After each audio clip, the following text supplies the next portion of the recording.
Summonettes and summoners, welcome back to Pro Draft for Game 2, Omega Gaming Tempest versus Orbital Gaming Aurora. And that was a crazy game that we got out of in Game 1. I am hoping to God that we have the teams with some more of that smacking action in Game 2 because Rudude, I was loving the back and forth, and already we see the draft adaptations. Yeah, I mean, game number one, we never really knew who was going to win at some point. At some point, it's just because everybody was going back and forth with the neutral objectives. One fight would go one way, then it'd go the other, just ping-ponging backwards and forwards here. But game number two here going to be set up, and you talked about these draft adaptations. The Jace taken away by Tempest is something that really speaks to how game number one was focused. It really does, and I mean the band's not changing from Orbital Gaming Aurora this time around. I think so far, we still need to see the Lucian lock-in is going to be very gauntlet throwy. I want to say. I think there's no perfect word that I'm looking for right now because they've won game one. They don't need to change what they had as much as it felt like a toss-up. Orbital Gaming Aurora, they're the ones coming into this with space to give. They've got a whole game. Omega Gaming Tempest, on the other hand, they need to pick up the pieces from game one and bring themselves to a game two victory, or they're out of this series. And the Hecarim lock-in is going to be a strong jungler, much stronger at ganking than that Lilia. Exactly. If we're looking for early game pressure, something that Tempest didn't necessarily have last game, the Hecarim is going to provide it in spades here. The nice first pick as well doesn't get banned away, but we can see here this Jace ban that got picked up as well as the Misfortune. Both of the champions that were exchanged from that those bans picked up in the first two rounds. Victor locked in presumably for the mid lane. Yeah, Victor is also an odd lock-in, and I'm not sure what it is about Orbital Gaming Aurora and their odd priorities, but I trusted it in game one, and by God, I'm going to trust it in game two because Misfortune looked scary, and Victor, no stranger to scaling and looking even scarier. Yeah, and I think that the Victor actually does better in a team fight situation, especially because of the amount of power that comes from that Chaos Storm and just the basic abilities as well. His Q gives him so much navigation in a team fight with just the movement speed that it provides. The E now slowing targets as well as being able to hit multiple people. It's something that makes Victor a really strong team fighter as we get later and later into this game. The zone control as well that he provides with the W, with the ultimate as well. Something that we really need to keep track of as we get later and later into the game. The Zillion, though, picked up for Tempest. We'll have to see if this becomes a flex pick because Hecarim Zillion is a lethal mid-jungle duo. It is, but at the same time, Zillion not providing that same amount of scaling against something like the Victor. Twitch picked up, though, he brings a lot of scaling. He brings a lot of spookiness to the Rift as well. He does, and another champion that, when synergized with this Zillion, is going to be quite daunting at a prospect. Even if you just give the move speed to a stealthed up Twitch, the Twitch can pretty much go anywhere, as we see a very bold counter pick locked in by Aurora. I'm loving this Orbital, draft yeah. already. We get the Jinx lock in as well. Now, for those of you who watched game one, maybe didn't catch it. We have Laros.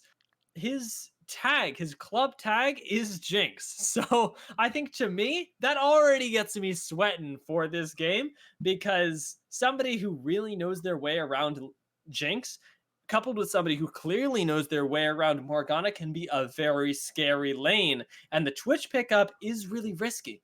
Exactly. When you pick Twitch in any game, you are somewhat forfeiting the laning phase, it feels like.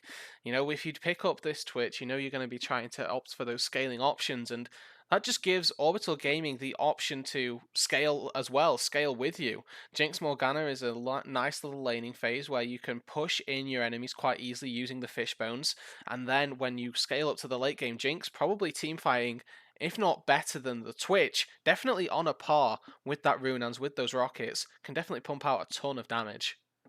Yeah, and right now with that Jinx, who, as we mentioned, is going to scale very well, coupled with the Victor, we see Orbital Gaming pivoting a little bit into the earlier stages of the game with something like the Graves. Exactly. This is going to be a little bit more of a, we'll call it, uh, skirmish heavy jungler, right? Something that's going to Yeah. go toe to toe with the Hecarim in the early game and maybe try and pick up a skirmish, a bit of a fight to try and contest how well this Hecarim is going to work out in the early game. Yeah, and the nice thing about the Graves into Hecarim matchup is that Hecarim needs to be on top of you, and Graves loves when these melee AD champions have to be right on top of him because he has the shotgun to contest. Is going to be able to take away some of Hecarim's farm.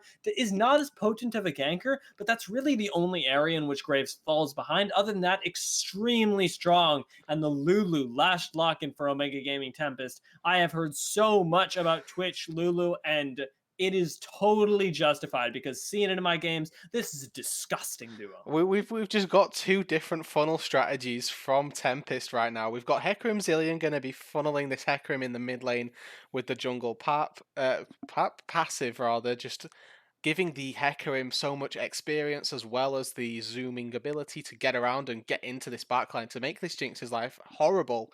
And then we've got the Twitch Lulu, meaning the ability to stand back and really dish out damage from afar is going to be aided even more by the safety that Lulu provides. Two very strong team fighting synergies, and just to build up on top of that, they've got a big beefy boy with the set in the front line. This is a team fighting composition. If I have ever seen one, Omega Gaming Tempest, they are looking to run down at Orbital Gaming, take them down in these 5v5s around the objectives, and so many threats from so many different angles. And Orbital Gaming Aurora, I like the pivot with their last pick here. The Camille lock-in is going to bring a new dimension to this game. Exactly. This once again opens them up for that split push potential if they want to go for it. But more importantly, it opens up lockdown onto this carry, this Twitch, which Tempest are going to be relying on so heavily as we get later and later into the game. It's going to give the Camille agency, give the rest of Aurora agency as we go later into the game because of that X-Tech ultimatum.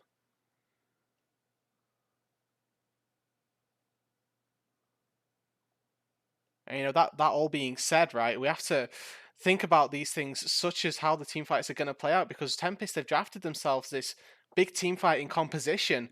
It's something that if if Orbital Gaming are able to just send the Camille off into the side lane, Set isn't going to be able to dish out the same level of response that that a Camille will in the 1 versus 1 really out on that side.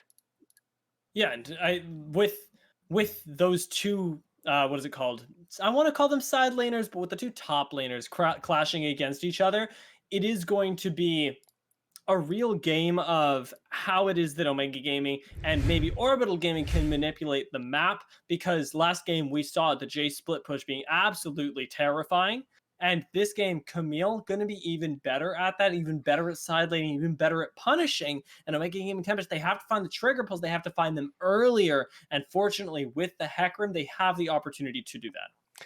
Yeah, they definitely do. They've given themselves that early game potential to maybe start snowballing, and I think that Set definitely has the opportunity to provide some gank assist as well with Mm. with the Hecarim. So pretty much every lane I feel like is gankable when you play Hecarim, and then when you've got the setup that A Zillion provides and B Set provides, the solo lanes just become a little bit more enticing. Zillion with that speed up or the slow onto the enemy makes it incredibly easy for the mid lane to be ganked, and with a Victor pickup specifically, no innate mobility in his kit, but expect the phase rush and just expect the gravity well to be very potent and very damaging in these ganks. Yeah, it's going to be very hard to get on top of this Victor, especially with what you expect to be a Camille trying to peel him. Well, Victor peels himself. Hecarim going to be having a little bit of a difficult time getting on top of the targets as long as Gordon is enabled. Now, something that I wanted to touch on very quickly, though, as we get into this game, is that this is something that we don't necessarily see a lot in the scene of coordinated play, but has come up in this draft, that there's a lot of income necessity for both Hmm. sides here. Hecarim, Twitch, both need gold. And then on the other side, Orbital Gaming, Victor, Jinx, Camille. I mean, yeah, you're exactly right with that. Both of these teams opting for late game carries, really, right? The Camille split push late game going to be absolutely tremendous. Jinx and Victor team fighting, the exact same point that they need these 3 items, 2 items maybe for some instances, to be relevant. It feels like for me that Tempest come online just a little bit earlier when they've picked something like this set and like the Hecarim specifically. The Hecarim really thriving on just that one item. As soon as the Hecarim gets a Trinity Force, becomes a completely different champion essentially. And if you've got the Skirmisher's Saber as well, that's just extra damage in the 1 versus 1 that will help you be able to snowball the rest of your team, and specifically this Twitch, to that 3 item point that he wants. I'll be interested And to see whether or not we get Blade of the Ruin King or Manamune as the starting item for the Twitch, because that can mm, dictate how well his team fight will play out. yeah, I'm curious what kind of build we see from Milkhouse on the set as well. Because speaking of that Blade of the Ruin King, you threw me back to last game here with the Renekton building the Blade of the Ruin King, very split push oriented build. Set also has the opportunity to try and go into that itemization, and I'm curious whether we see Milkhouse itemizing more for the team fight or more for the side lane. It becomes a point of how does this top lane matchup play out, and I feel like as we Mm. get later and later, Camille wins the side lane split push regardless of this set's build. So he either builds to try and be more useful in the 1 versus 1, or just bites the bullet and says, okay, Camille beats me in a 1v1. I should Mm. just build up these tankier statistics so that I can be more useful in a team fight. That or his job just becomes an entirely different beast, which is to use an ultimate to take the Camille out of her own Hextech ultimatum, push her into the backline, and then put himself in the enemy team's backline where this Jinx and where this Victor are going to be pumping out the consistent damage. You know, turn that Camille engage on a 180 and use it as your own in combination with the Hecarim, with the speed ups from the Zillion and this Twitch. If they find the angle to open up, there's a lot of potential for this set pick in particular to cause havoc in a backline. Yeah, not so much consistent damage if you are getting face breakered, and it's going to be up to Milkhouse to find those angles, and Gordon as well. Lots of execution heavy team fights for these top laners because of the, I want to say, situational range in which they're effective, situational way that they have to play the team fights. This is not a Maokai, this is not a Renekton where you can run and try and face tank, try and do damage. These top laners have a little bit of finesse to them, and it's going to be really curious to see how it plays out once we get into those fights around neutral objectives. But for now, we're going to throw it to this spectator delay, get into game 2 of Omega Gaming Tempest versus Orbital Gaming Aurora. We'll see you right back here in just a minute.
Welcome back to the Rift, ladies and gentlemen. Omega Gaming Tempest versus Orbital Gaming Aurora for our second game of the night. Red team is going to be this time Orbital Gaming Auroras. We have swapped sides and we've gotten a lot spicier of a draft, and I didn't think that we were going to see it tonight, but the Jinx from Laros has hit the Rift, and the response from it is the Twitch Lulu. I am expecting some heavy, like we said in Pro Draft, objective fights as Rudu joins us on the desk to break down exactly how this is going to devolve into chaos. I mean, that's exactly right, you know. Break down how this is going to devolve into chaos. I couldn't have put it better myself.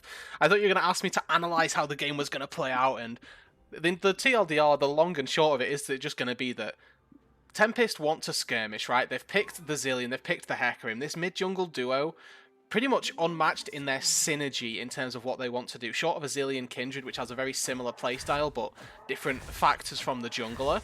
This is something that we have seen quite a bit of in seasons gone by, and Zilean in the mid lane with that Glacial Augment going to be able to set up for so many team fights here. The fact that Todd is going to have not only the Resurrect available, but also all of that speed going into not just the Hecarim, but also the potential to speed up some engages from set, or help Twitch kite out this Camille, this Jinx, all of these strong factors from Aurora. You know, this Zilean does provide so much in just the holistic teamfight sense, that Todd is going to have so much pressure on him, even though he's not one of those damage carries. Yeah, and importantly, Todd swapping roles around a little bit this game. We saw him on the Corki last game doing an immense amount of damage. This time on that utility carry carry might be a little bit too strong word, but utility champion is going to be a new look for him, and one that I'm looking to be executed on, because the potential for that Glacial Augment to start popping off is so large. And as we look around the rest of the map to those that he's going to be enabling, we get what is a little bit of a full clear from the Hecarim. It looks like it's going to be the same thing from the Greys. Both teams wanting to start this game off slow so they can explode around the objectives instead of these early game skirmishes. Yeah, I mean, we're looking across the both junglers right now with that full clear. Obviously, we're expecting Graves to be a little bit faster on that clear, especially with the Hecarim trying to do a full Golem camp as well. I mean, the Graves done a full bot side clear and now reaching the red buff. There's definitely potential for a top lane gank very early on in this game because the set is pushed up. The ward that has been placed by Set got pinged out by Gordon, so Graves knows where this ward is, and with the red buff in his hands and over himself, might even be able to find a gank despite this ward. Milkcow's now going to be in an extremely vulnerable position, but takes the reset. Really wise play from him here. Going to be able to get essentially a cheater recall, which is where you push the wave under the turret and hope to miss very few minions. And as I say all of that, just cancels his recall and counters what I say. But either way, you know, protecting himself from the gank is going to be very useful. Yeah, I think it's a little bit of a reaction there. Notices that the wave wasn't exactly crashed to his specifications there, and is going to stick around. Although the fake of the cheater recall did end up getting the Grays away from his lane, so could have done Milkhouse a lot of good there. And straight the Haymaker right back onto Gordon, going to be keeping this lane in his favor as well. Very low Hecarim in the jungle, needs to be careful. He's going to use the smite there to survive, and doesn't look like he has the HP pool for the Krug this time around, so it's going to be Graves with a little bit of extra farming time on the Rift for now. Yeah, exactly, and he's actually going to be able to secure maybe the double crab down here as we see the hooking, the bind rather, connect from Hooker. Graves got the full bot side clear into red buff. After spending his time on the top side, decided that the crab would be enough, and now obviously realizing that the Hecarim hasn't gone into the river to secure that crab, he's going to get himself both of those, so a really nice XP advantage for Athena Bear early on this Graves. Yeah, a double scuttle is nothing to scoff at. It's something that is often pointed out as that early game jungle dominance, and now it might be mid lane dominance as well. Todd goes so low and flash forward from Perplexity, going to secure that kill. Todd burning no summoners there, didn't want to waste anything, but instead loses his life, and I'm not sure if that was worth it.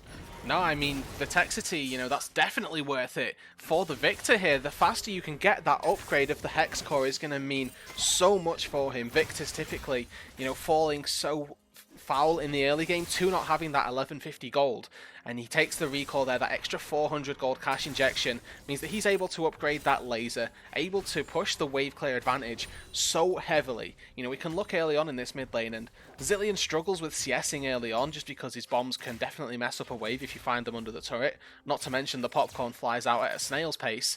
But you can see already Victor with nearly double the CS. It might even go further because pre-level 6, you know, Todd doesn't have the safety, and until about level 9 isn't able to keep the wave clear going, but Caxi top. Oh yeah, flash forward from Gordon, gonna take Caxi under the tower, means that he has to back away, and no gank found for Caxi there, just burning the flash as opposed to the kill. The protects that he got in mid lane means that he's gonna have to return to this top lane if he wants anything for it. Yeah, exactly. This is just a semblance of game number 1 right here, where burning the flashes on the Jhin and on the immobile carries became important. This time around we see the importance being stressed up on the top lane, where Gordon now, with no flash, is a sitting duck. Yes, we'll have the hook shot, but Hecarim and Set have enough abilities and enough setup to counter that. Things like this is something that we want to see Caxi take advantage of on this Hecarim, because he's drafted himself this relatively early game jungler that does drop off as we get later and later into the game, won't have the damage to contend with a Jinx at 6 items, just rocketing through. So we need to see the Hecarim press the advantage that he has early on before he falls off. And the advantage is ever so small, denied even further by the double scuttle. And then Hecarim showing in the top side as well means a Mountain Drake goes over to Orbital Gaming Aurora. Like you said, press the advantage. The advantage is in the comp, but it hasn't actually materialized in the team just yet.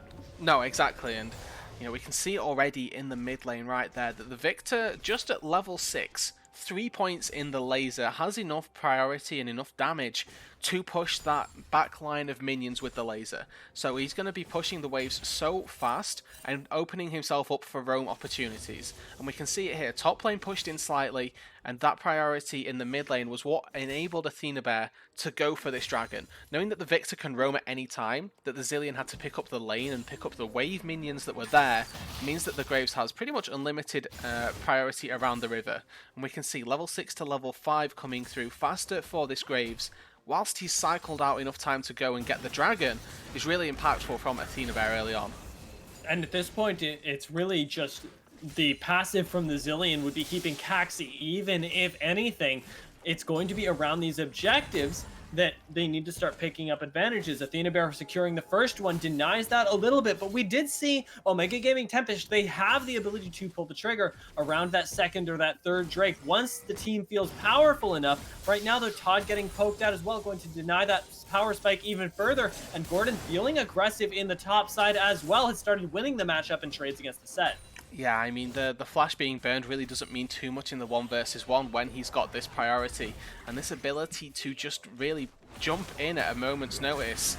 Hooker there getting very aggressive, well not aggressive, but very cheeky with the binding so that the recall doesn't get interrupted in the 1v2. Milk Cow's now going for a little bit of a skirmish, but that, the passive from Camille enough to really just dissuade the entire trade. Yeah, cheeky is certainly the right word for it. Hooker has looked very, very good on this Morgana. As much as Morgana does not have a hook to her name, he's been landing these bindings really consistently in both the early game of this game as well as the mid and late game of last time. Just locking somebody up in the middle of that team fight and having the Morgana on your team with the Black Shields able to deny a lot of CC from people like Todd, from people like Milkhouse even, is going to be really important for this team full of carries on Orbital Gaming Aurora. Exactly. You know, you look across the board and there's 4 champions here that you can see taking over a game. Graves known that can definitely do so in skirmishes and even in team fights if he's left unchecked. King, though, going to get rooted up.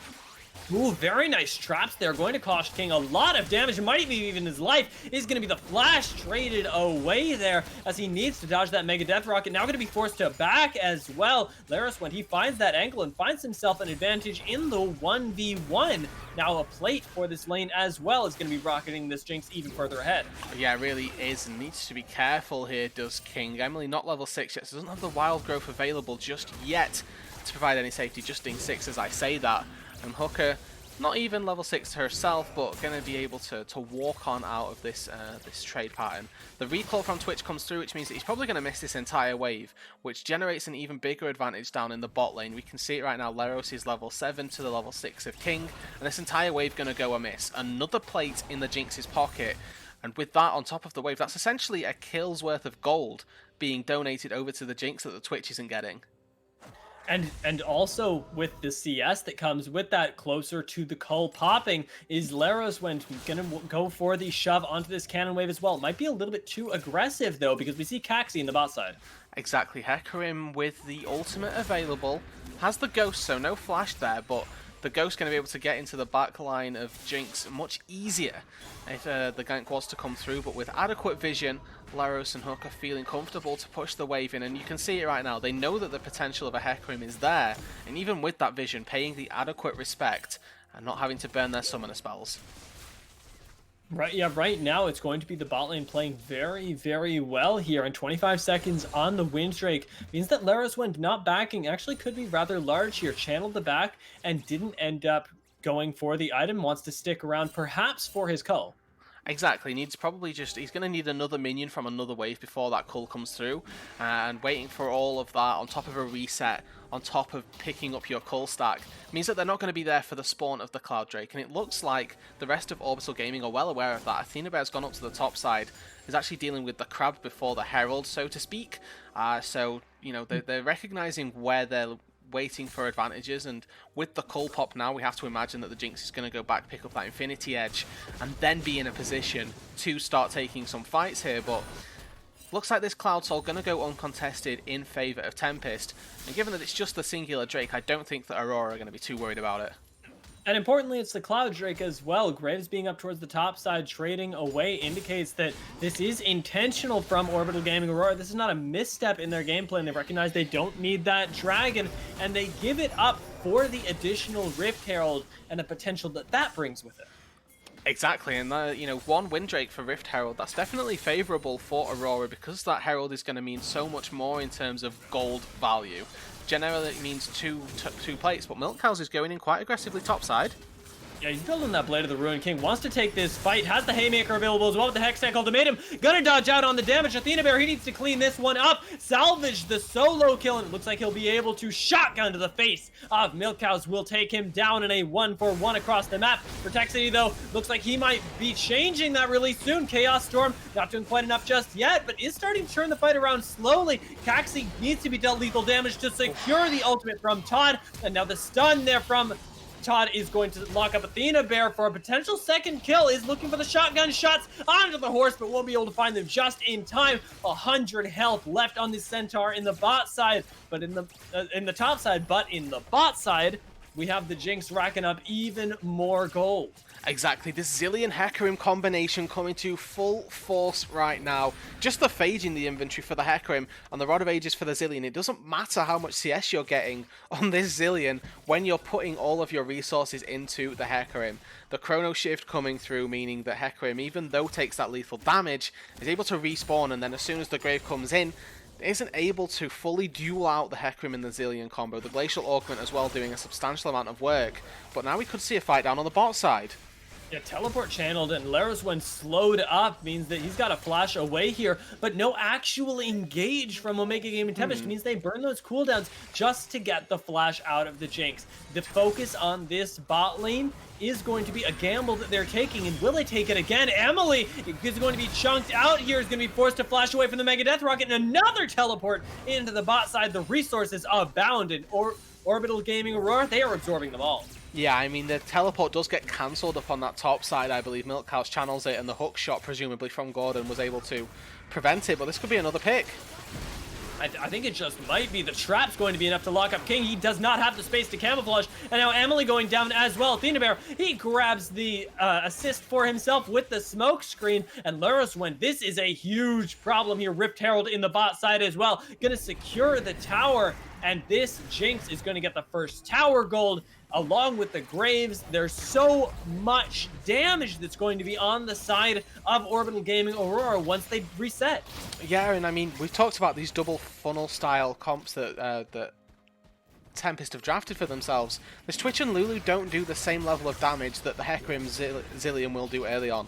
Twitch wanting those early fights, but Caxi goes in with the Onslaught of Shadows and just gets pretty much shut out by that Black Shield.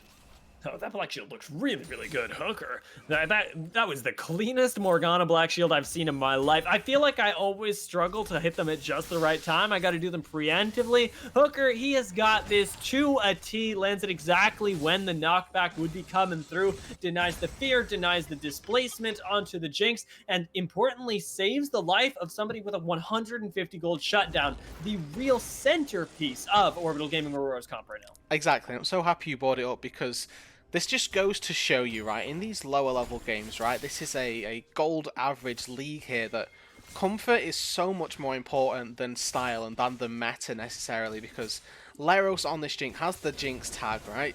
G2, Vertexity, got the Victor banned away in game number 1 and was able to pick it up in game 2. These two centerpiece carries for Aurora here really coming to play and show why they've been picked. It might be showing why in the damage numbers as well. Hecarim chunked out to half HP and a huge 3-man stun off the Gravity Whale. Milkhouse, he goes low, takes the Haymaker for a little bit more time. Athena Bear flashes away just to secure his own dive, but the Mega Death Rocket comes in and takes down Caxi on the side there. Tribrush is going to be his graveyard, and might be the graveyard of a few more. Hooker, he's looking for those hooks, for those binds, might I say. Soul Shackles onto Todd. Can he get away in time? Gets the speed up, but now King, he's in trouble, fails the flash as well. Can be locked up by the Gravity Well. Vertexity is looking for him. Bind is going to land. Hooker just needs to land one more, but Vertexity cleans him up over the wall as Leros went. He's in the mid lane and is not even needed for that fight. Exactly, a 4 versus 5 that goes in the favor of Aurora there. You know, 3 kills at least going their way, as well as Jinx the entire time, farming up minions, farming up an entire turret to herself. Those you know, Fishbone minigun auto attacks doing so much damage to these structures early on in this game. Completed Runan's Hurricane on this Jinx right now. 16 minutes into the game, 160 CS. Near perfect CS at this point, and with the Runans already completed, it looks like Tempest are trying to rush for this dragon, but if Aurora get there in time, it might be a very dangerous play. Athena Bear, he's already hovering around, and there's no real way to get on top of him here. As the dash away and teleport in from Aurora, they want to take this fight. Can they get there in time? Athena Bear, he's in the pit. They need to burst him down, but Hecarim manages to smite away the dragon at what cost the Gravity Well. Gonna lock up 2 members. Hooker is buying time on the side here. Not even enough damage to take this guy out as he pops the stopwatch just to secure his own life. Double kill for Vertexity in the mid lane. And now he's going to be even more ahead on this Victor as the dragon is lost from Orbital Gaming Aurora, but they get so much afterwards. Exactly, they're going to be able to push in the mid lane, push towards what is the Herald right here. You know, feels like after a team fight that convincing that you want to go take the Baron. But they're going to be having to deal with the consolation prize that is just a better siege for a single moment, a single use here. The Rift Herald going to not even yet be started up, and I mean, I'm scratching my head a little bit here, but Athena Bear quite happy to take the Golems and the Raptors instead of that Herald play. So overall, it's going to be just 4 kills pretty much for Orbital Gaming. They lose the Dragon, they lose the neutral objective, but they start getting gold onto their carries. Victor and Jinx already so incredibly strong, so incredibly fed with a 500 gold bounty, 400 gold bounty on each of them. Leros as well able to take down a top tier 1 turret, so it's not all in vain. The kills that they get, they are able to convert it into some objectives as well. And now with the rest of Tempest respawning, looks like they're going to maybe try and take a reset, or actually we'll get a pause. Yeah, a little bit of a relaxing time here for us to contemplate where this game is going. And I want to very quickly toggle the gold here because we have the time to do so. We talk about this Victor and this Jinx. And when we look at the gold for them, as much as we don't have graphs like some higher production values, we can still see plainly they have the most gold in the game. Exactly, and not just that, they have so much more gold over their counterparts as well. Nearly 3,000 difference between the AD carries and 2.5 between the mid laners. You know, you can tell where these teams are trying to focus, and Orbital are doing such a good job at funneling Vertexity, funneling Lerosvend on the Jinx and on the Victor. They're in such a good position to just take over this game. And quickly, dear, I want us to pause at 1840 if we're to do so, because you know that classic EU issue that I have of being across the pond means that we are going to end up getting some buffering and then some latency issues, things like that. Dio will be casting play-by-play that you guys at home just won't be able to see, and Dio will look like an absolute prophet predicting the team fight. But we have to do these things for the sake of better production. Gonna say that that's enough time, and if we unpause in 3, 2, 1, unpause, we are going to be A-okay and ready to go right here. Short intermission, quickly as we get that all sorted out, but you know the gold really does speak for itself, as you mentioned.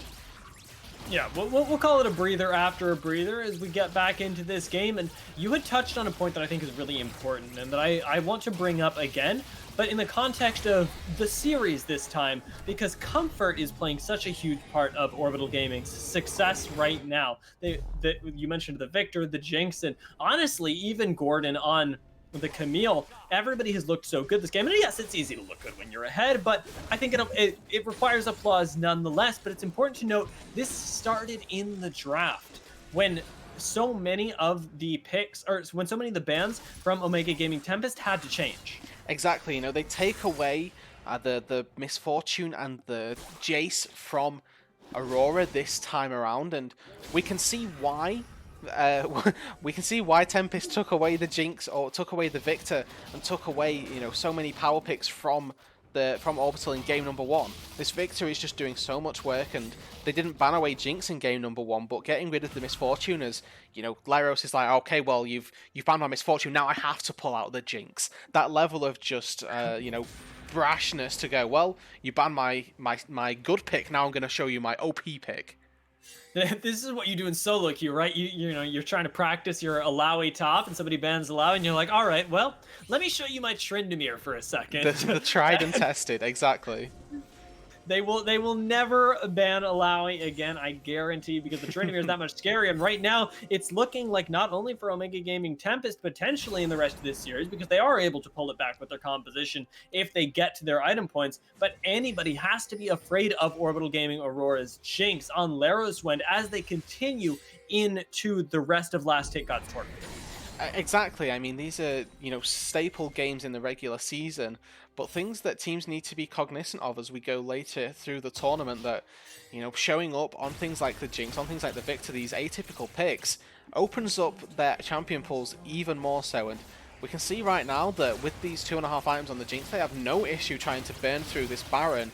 And what are Tempest doing? They're trying to collapse onto Gordon, who quite wisely has retreated into his own jungle.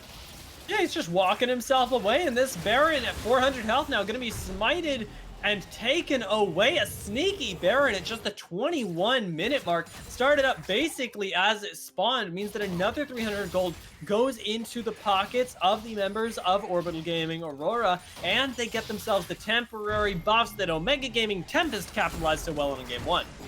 Exactly. I mean, we say capitalized well on they didn't end the game with an Elder and 2 Barons. I'd beg to differ slightly on that phraseology, but you're quite right that with this lead as well, Orbital Gaming, this is vastly different to game number 1, right? This is a 10,000 gold lead at 22 minutes. The Baron in there, you know, buffing up the minions as well, making their siege that much stronger.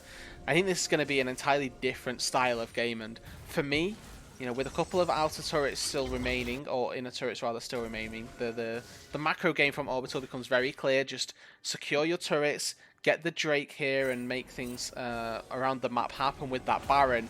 And if they can break the base, brilliant. But Athena Bear... Oh, yeah, they might be able to break the Lulu right there. Mega Death Rocket not going to find Emily, but ultimately Caxi and Emily both chunked out around the spawn of this dragon. Vertexi is going to be able to zone off so effectively, chunking Emily down to 25% health. Means that there's no way for Caxi to get involved. There's no power up for this Hecarim, and Hecarim just now getting that Trinity Force is going to be becoming more and more powerful with every item, but isn't at that point just yet. No, exactly, and when the Trinity Force comes through so late in the game as well, it really does feel late, because when we compare it to the items that Athena Bear's got, he's got Black Cleaver, also has the completed Warrior enchant, Mercury Treads on top of it, and also an Aegis as well, for a little bit of extra resistance. This Graves is actually so far ahead of the Hecarim that the Trinity Force being completed really just doesn't pack the same punch that it would do had it come through maybe 5-10 minutes earlier. It really doesn't, and right now, I mean, even Hooker, with the fact that the Hecarim is gone, can't engage, is able to Black Shield. Just the poke from the Zillion. Leroswend actually going to take a lot of it on the back end there. Needs to lifesteal up off of some minions to be able to be comfortable in these fights, because the fight is sure to break out soon enough.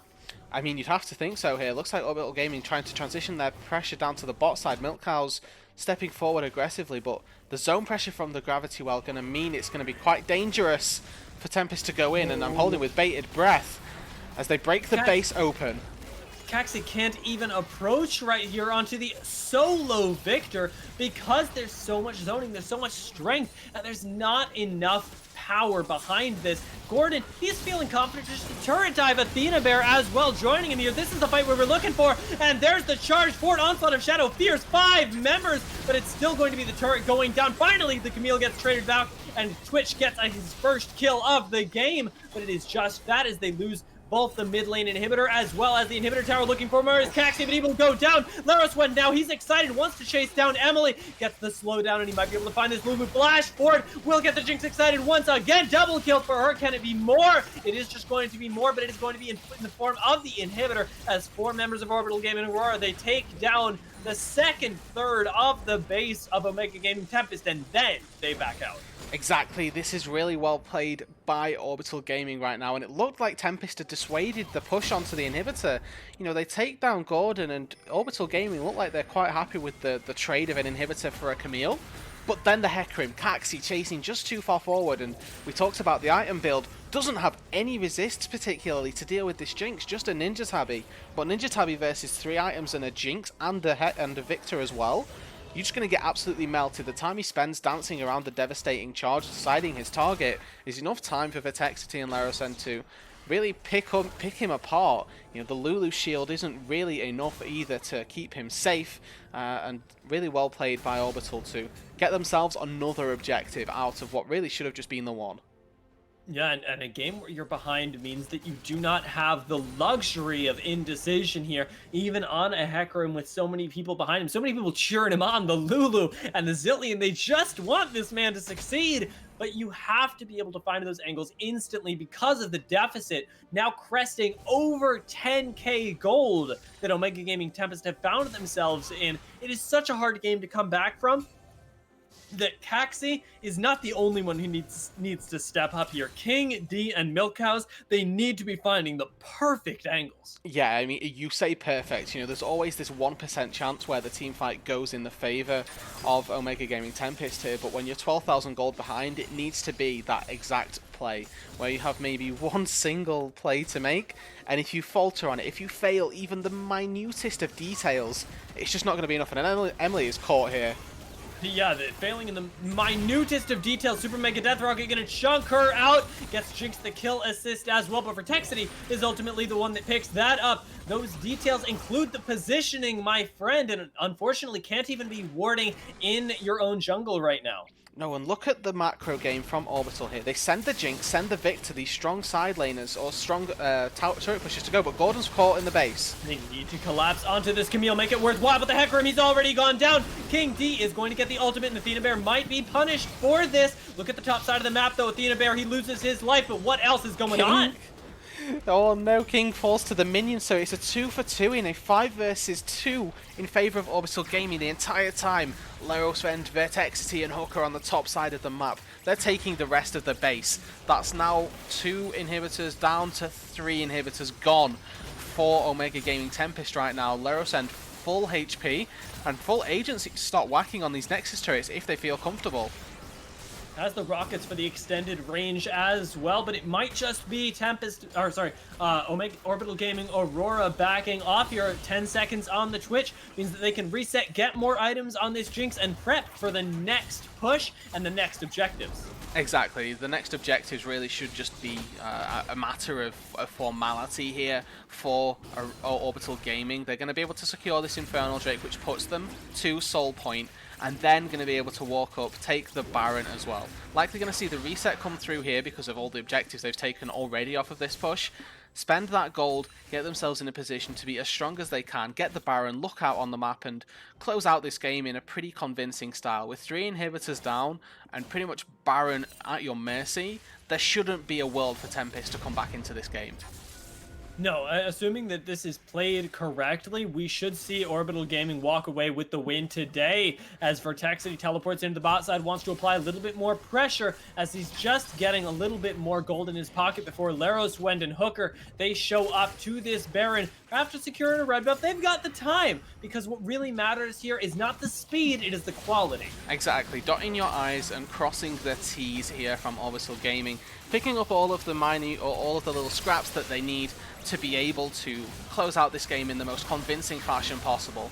Now looking at a 14,000 gold lead, you know, the numbers can just keep increasing and increasing here, but the long and short is that Jinx and Victor are so strong, as well as just the rest of the team as well. Athena Bear during that little 2 versus 5 on the bot side, pumping out so much damage that was just unaccounted for. King stepping so close to the graves and not expecting the burst to come through. Orbital Gaming now going into the base. Baron buffed up, now going to have triple wave of super minions as well. These rockets are too much, and they're across 3 members here. There's a double in the backside, but no kills just yet, as the CC doesn't buy enough time for the damage, and King D doesn't have it. Gets caught by the Super Mega Death Rocket and being chased down by Laros when Emily under the tower is not long for the world at all. Todd now is going to be relegated all the way to Nexus duty and cannot even perform that. This Jinx, this Victor, who else can I call out? Because they're all smacking around Omega Gaming Tempest. They take game 2, they take it in 29 minutes. And that game was so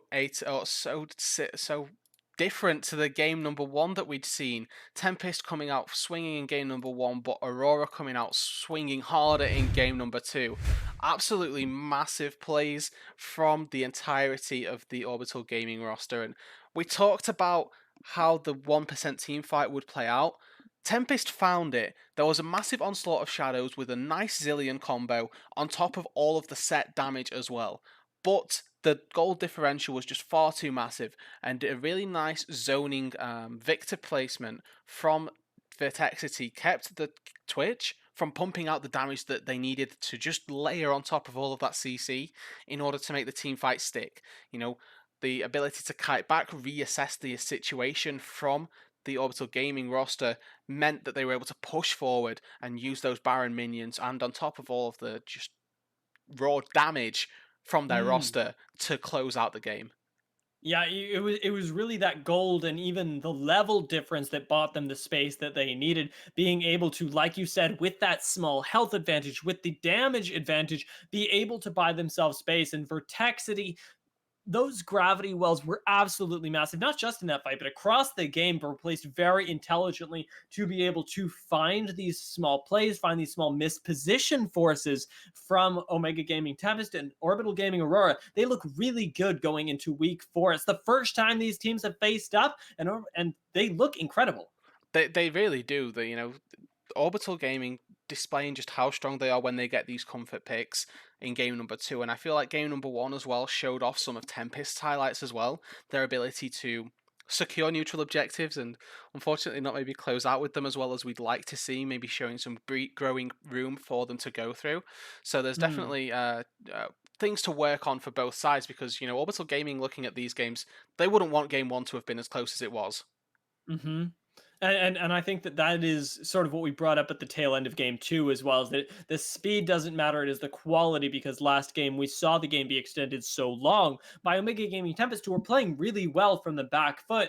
This time we're kept on the back foot because there was so much cleaner macro from Orbital Gaming Aurora. With those small advantages, we're able to extend them over and over, as opposed to something like the Renekton and Jace matchup that we saw stagnate in the game as we went further and further on. Let Renekton catch up, and ultimately it is Omega Gaming Tempest that fall today, but they're also looking strong as we continue in because they have this fighting spirit. Exactly. This is just pretty much what we need from a regular season game, right? This is what all teams across will want, is for something to look back on, something to improve upon, and come back stronger for the playoffs. That time where it really matters, be able to clean it up, sort it out, and then come back harder in the best of series that really matter in terms of the tournament. Exactly. And because it is week 4, we have that space. I'm very happy that we got to see these teams play today. And I'm happy that we got to learn these lessons so early on because they're going to be even more important as we continue in the season. But because we are just looking forward right now, tonight, unfortunately, that's all we have for you because it is all about tomorrow. So we will be seeing you guys next time. I have been Rude. I have been Diashaba. This has been Rooted. I have also been Rooted. We have all been Rooted, and you guys have all been wonderful. Thank you so much for tuning in tonight and supporting these amazing players, these amazing teams. We'll catch you next time.